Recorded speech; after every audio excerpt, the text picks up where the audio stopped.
Last session, you returned to the skull cave of Tricadia and found no time to breathe. Tim staggered, eyes rolled back, and collapsed into an eerie stupor that left his arcane devices mute.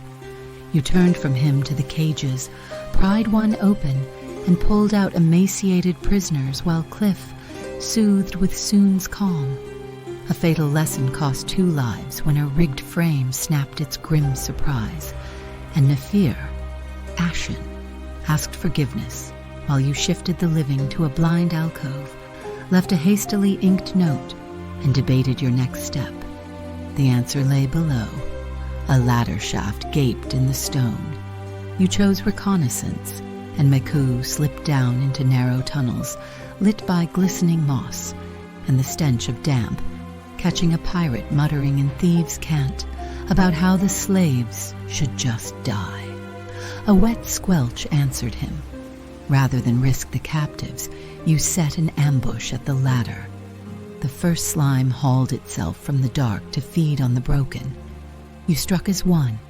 Cliff's bell-like prayer gnawed at it, and Nefer discovered that crisp, perfect strikes rebounded harmlessly while skewed or off-balance cuts sank deep. Meku learned to fight with shut eyes, carving the thing apart.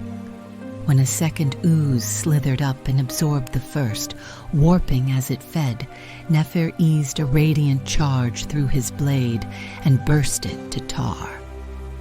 Meku took wing for the SS Sadness and secured a rowboat. You judged you had time to strike.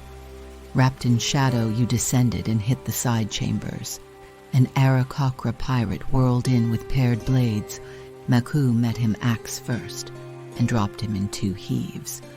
An ooze lashed for Nefir's midline and found only a shield and stubborn footwork. Cliff's repeated tolling ate it hollow.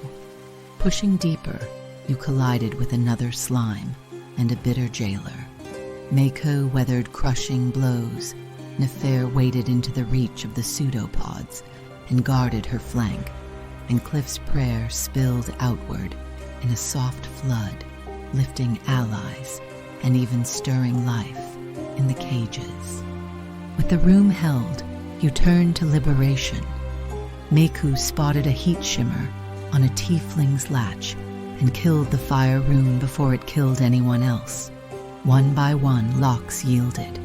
You lifted 8 unconscious captives from their cells, carried them topside in grueling relays, and toppled a heavy crate to bar the ladder's mouth. Surrounded by the freed and the fallen, you set watches and caught a ragged breath. The splash of oars somewhere out beyond the surf. The boat was coming. The deeper hatch still waited below, and the last of Tricadia's slavers had yet to learn you were not done.